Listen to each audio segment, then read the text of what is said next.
Hey, sports fans, this is Robert with WTP Sports Dudes. I wanted to jump on this afternoon and just revisit some of my previews that I did on the Power Four conferences and the teams that I thought would be in the running to win those conferences. As you all know, in the Big 12, I picked Utah to win that conference. I still believe Utah can win that conference, but if Cam Rising is not able to stay healthy, during the Big 12 slate that they're going to have to play, they probably will not be in that Big 12 championship game. Also, Kansas lost to Illinois last week. Now that's really got me rethinking what and how good is Kansas? What are they and how good are they? Because I never thought that they would have lost to Illinois, especially by the score that they lost by. They didn't score very many points in that game. Now Illinois does have a pretty good defense, and they're known for at least the last few years for their defense. So I'm not sure about Kansas. Kansas State, um, if Avery Bradley can play a little bit better than what he's played the first two games, especially in that Big 12 conference. They might be one of the sleepers that might be able to pull out the victory and win that conference. But right now, I'm thinking Oklahoma State might be the favorite to win that conference. They're 2-0 right now. Mike Gundy is a fantastic coach, and they beat a proven Arkansas team who was very physical.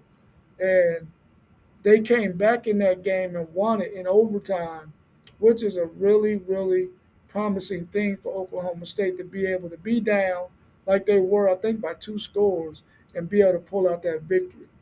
So I'm thinking Oklahoma State might be the team to beat in the Big 12 over Utah now that I've seen 2 weeks of the college football games in the Big 12. Let's go over to the ACC. Now, the ACC, I still believe that Miami is going to win that conference. I really do. But the team I thought they would face in the championship is probably not going to be Florida State because Florida State is 0-2 at the moment. I don't know if they played last week. They might be 1-2. But anyway, I don't see them being in the championship game against Miami, and I'm not quite sure about Clemson at this point because they blew out the team they played last week. I think it was Appalachian State, but they got handed by Georgia. Georgia beat them down in that first week, so I'm not sure about Clemson. And NC State was my sleeper team. But man, they not they are yeah, they sleep. That's what they are. They sleep right now because they're not sleepers. They're sleep. So I don't think they're going to be in the running or make any noise in the ACC. But Duke, I believe, is 2-0. And if Malik can get his thing together and get that team rolling, because he can throw that deep ball.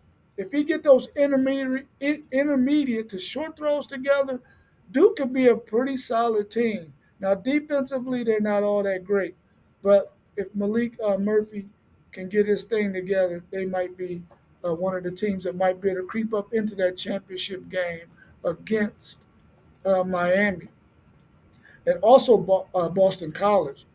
Bill O'Brien got those guys balling out right now, and they got a big game this week. So hopefully they can stay on their winning ways and continue to do some things. Also, Syracuse has been a huge surprise with Kyle McCord to transfer from Ohio State. The numbers he's putting up so far, him, um, Cam Ward, um, Quinn Ewers, those guys are balling out. And that guy, that running back from Boise State, um, Ashton Genty, man, he has over 500 yards rushing in 2 games already and 9 touchdowns. So if Boston College can continue to do what they're doing and Syracuse can continue to do what they're doing, we'll see how it turns out. But the Florida States and the Clemsons that I had up there at the top, I don't think they're going to be up there when it comes down to the end of the season. The next conference I want to talk about is the Big Ten. And the four teams I had there were Ohio State, Oregon, Penn State, and Michigan. I want to talk about Michigan first.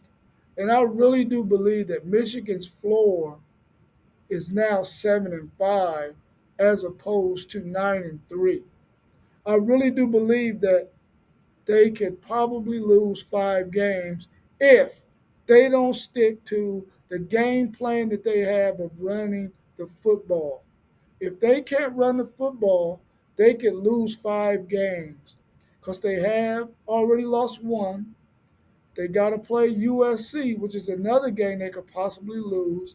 They got Oregon and they got Ohio State. That could be 4 losses right there at 8-4. And you just never know out of those other games that they have on their slate. If they have a hiccup and they don't play the kind of physical style that they're known for playing, they could possibly lose another game and be 7-5. Now I don't believe that's going to happen. I still believe they're going to be 8-4 or 9-3.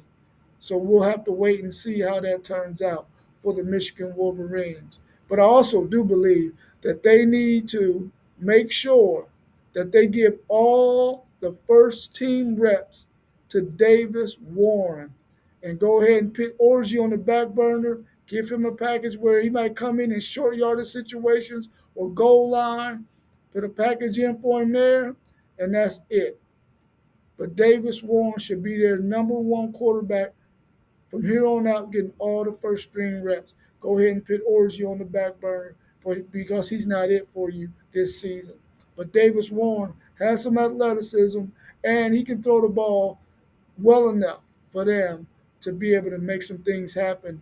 And they only got one loss so far, so they got a chance to get it together and get it corrected because their defense is still legit. The next team I want to talk about is Penn State. Man, Penn State came out and walloped West Virginia. Now, of course, the weather was kind of funky, kind of funny, and so they ended up walloping West Virginia. But then they turn around and barely beat Bowling Green. Barely beat Bowling Green. So I'm not sure about Penn State. Are they ready to take on the Michigans, the Oregons, the Ohio States, and the USCs of the world? Because now I'm thinking that USC is going to be one of those teams that's going to make some noise that I didn't have even in the picture in the top four. But now I believe they're the second best team in the Big Ten. Now I know a lot of people are going to look at me like side eye, like, man, you don't know what you're talking about. But right now, USC is the most proven team in that conference. They played the toughest schedule so far, and they've proven that they can win games, and they've proven that their defense is okay. That was my knock on them. I knew offensively they could put points up on the board, but my concern with them was their defensive front. And so far, they've been playing pretty good, and they're 2-0.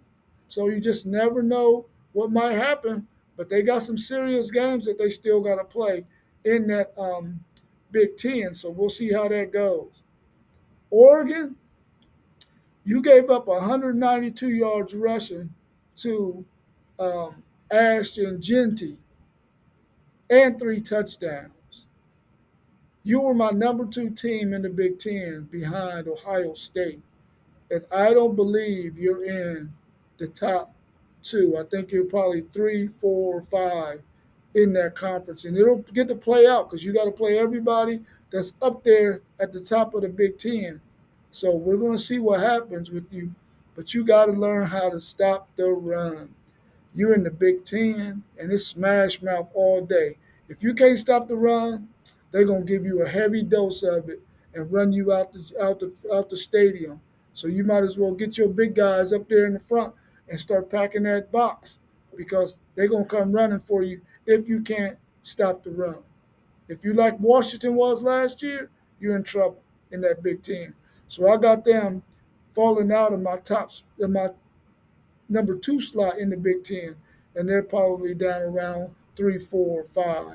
And I got Ohio State still at the top in that conference because I really do believe, top to bottom, they have the most talent than any of those teams in the Big Ten. But they still got to run their schedule too. They still got some tough games to play. And another thing that I'm like, come on, schedulers, whoever made that Ohio State schedule and they got to bye after 2 games, I know they probably fussing, kicking, screaming like, why would y'all do that to us? Because you do not want to have a bye the third week of the season, and you still got 10 games to go. And I think you get another bye later on in the season. I think maybe week 11, I believe, you get another bye. So that means you got to go 8, 9 games before you get another bye. And that's just not good. And you're going to have some rough games that you're going to have to play. And you might get banged up a little bit. And you're going to need that bye week to rest guys. So you need that thing about mid-season, like Texas bye is mid-season. Michigan's bye, I believe, is mid-season, and then you get another one towards the end of the season to go ahead and finish off your 12 games that you got this season. So I was very disappointed in the schedulers who scheduled Ohio State a bye in week 2. So let's talk about the SEC. Now, you all know that I'm a huge Texas Longhorns fan, and what I seen them do last week has really given me hope that maybe they can win the SEC outright. I really believe they're going to give Georgia fits because Georgia's defensive line isn't like the defensive lines they had when they won those 2 championships. So when your defensive line, and we had this discussion on one of our previous videos, that the defensive line and the offensive line are vastly becoming almost as important as the quarterback. Now, not quite as important as the quarterback because you got to have a quarterback in order to be able to win. But he ain't got to be a superstar. He just got to be able to manage the games when you got a great offensive line and you got a great defensive line. Those two positions, those two lines are the great neutralizer in any games. So Georgia doesn't have the kind of line that they've had when they won those 2 championships. And Texas's offensive line, by the time they play Georgia, they really gonna be cooking with grease. Because right now, the only link that they gotta really get solid is Cam Williams and these penalties he's been having the first 2 weeks. But the more he plays, because it's his first year starting, the more he plays, the better he's gonna get. And I've been very impressed with Jake Majors at the center position, his 4th year starting. And I've also been impressed with um, DJ Campbell at the right guard position and Hudson at the left guard position. Those guys have been mauling some folks. And I believe they're going to be able to do the same against Georgia when they meet up in Texas. So I think those two still will meet again in the SEC championship game. But I really believe now that Texas can give them 2 L's, uh, regular season and in that Big 12 championship game. But they got to play, and we got to see how it goes because injuries can always turn that thing around and flip it upside down. Another team in the SEC that I'm a little bit concerned about is Alabama. Now, they had a struggle last week into the fourth quarter, but if they can't find a way to get Jalen Milroe's pass game together, because I really don't know who he got catching the ball for him either. I know they got the guy from high school, the freshman Ryan Williams, and he's all that in the bag of chips. He ain't as good as Jeremiah Smith, but man, he's good. And I think that if they can get Milroe's passing game together, they could be tough. And then their defense got to get a little bit better as well. And I don't know if their defensive front is as good as it's been in the past either. So I think that they got some things they got to fix. Like all teams, they all got things that they got to fix. But I believe that Alabama's got to get that pass game together if they're going to be able to compete in this SEC, especially if they make it to the SEC championship game or and make it to the playoffs. Another team in the SEC that I'm not quite sure what they are yet, even though Jackson Dart has been balling, man. He's been balling. It's Ole Miss. I'm waiting to see if they're going to play some high caliber team to see what they're like.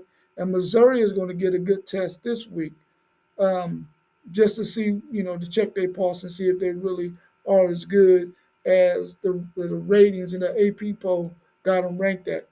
They got seven. I think they got seven SEC teams in the top 10. I think they might have seven in the top nine. That's that's tough. But as we all know, they all gonna have to play each other at some point in time, and they're gonna start falling in the rankings because you can't stay up there when you're playing teams that's already ahead of you or that's in the top 25. Eventually, your ranking is gonna fall, and that's gonna happen to all of them at some point in time, unless one of them just come out victorious in all the games. And I'm hoping that's gonna be my Texas Longhorns. So I just wanted to get on and just talk about that because the previous videos that I talked about the Big Ten, the Big 12, the ACC, and the SEC, this gave me a chance to just revisit what I said earlier in the preseason. I mean, in the previews, before we had any games played. But now that we've had two games played, things look a little bit different. So I want you all to be on the lookout for a new channel that is coming up. It's called Level Up Sports 10. And that channel is going to be ran by Mossberg, Joe Moss, who you see on the WTP Sports Dudes quite often. So make sure that when you get a chance, you go on to YouTube and look up Level Up Sports 10, and you'll see Joe Moss' name. You'll see his name there. And go ahead and subscribe to his channel because he's going to be putting some videos together as well. And also be on the lookout for City League TV, where we're going to do a collaboration where we're going to be recording and live streaming some of the City League football games, basketball games. Some of it's taking place already, but some more of us are going to come on board so that we can get more games uh, streamed and put up in the archive so people can go back and watch them. City League teams that, because many of us, we played in the City League. We went to City League schools. We went to public schools. So we just want to give them some publicity, some pub, because all the OCC and all those other conferences and all those other leagues, they're getting all kinds of pub on TV. But we want to be able to do that for the City League. So we're going to be making those videos and putting them up for family and friends and people who are just following certain players in the City League so that we can get them some pub. And eventually we want to get to the point where we're giving out awards and things like that for some of these outstanding athletes that we have in the City League. So please be on the lookout for both of those channels. We appreciate your support and we thank you for being with us and following us. So we're going to set a schedule for every Monday, Tuesday, and Wednesday. We're going to try to go live at 7:45, and on those days we're going to talk about college football stuff and NFL football stuff just so we could go live and just share some of our thoughts and some of our opinions on some of the things that are going on in the football world right now. So please continue to tune in. Please continue to support us. Share our videos. Send them out to all your friends and family members and say, hey, why don't you go ahead and subscribe to this sports YouTube channel? It's one of my buddies, one of my homies, one of the guys that I really like a lot. He's a nice guy. He tries to do his best he can in this world. And he's a very, very humble human being. At least I hope I am. So if I'm not, I hope somebody would tell me so that I can humble myself. So I appreciate you all. So continue to support us. As always, I like to end my videos with either peace or hook 'em, so I'm going to give you a little bit of both. Peace and hook 'em.